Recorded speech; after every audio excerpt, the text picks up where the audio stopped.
When Doctor Who returned in 2005, they made sure they could quickly reintroduce the two main recurring villains, Daleks in Season 1 and Cybermen in Season 2, while also reimagining them for modern audiences. A product of this reimagination was giving these monsters the power of flight. Now, in concept, this is fine. Cybermen were in need of something new, and Daleks could literally be defeated by stepping up a singular stair.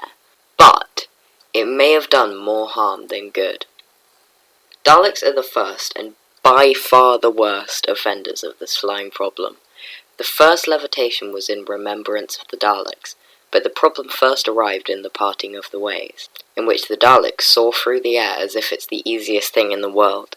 The visual's cool, yes, but the thing that I don't like about it is that you lose all sense of scale.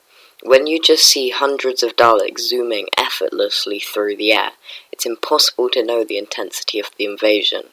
They move so fast and in such high numbers that even though their actual threat is enhanced, you can't see them as dangerous at all. I think that the flight was perfected in the first episode they ever used it. A big part of the Daleks' scariness is that they're slow but dangerous, and that's preserved in Remembrance and Dalek, where it's a slow way of movement which would never be the optimal way of getting around, and would mainly be used to travel across non-flat areas and for tactical advantages.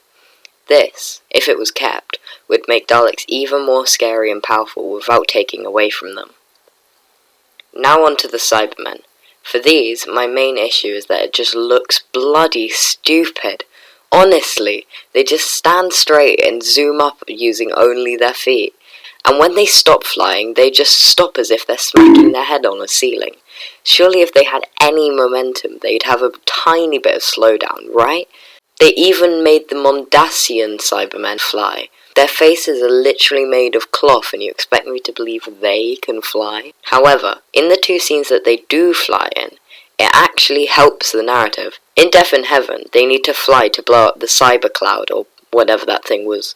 And in The Doctor Falls, it was to get to the level with all the humans. And unlike the Daleks, flight for the Cybermen has been used in moderation, and I'm pretty sure has limitations, which is definitely important for these things. Each time they fly, they only go vertically and never horizontally, so that would explain why they don't just fly around zooming everyone. It's used for a specific purpose and not just because they wanted to impress us with their CGI. The Daleks should definitely be taking note. Anyway, that's the end of the video. I'd really like to hear your opinion on this ability in the comments, and I hope you have a great day. Auf Wiedersehen!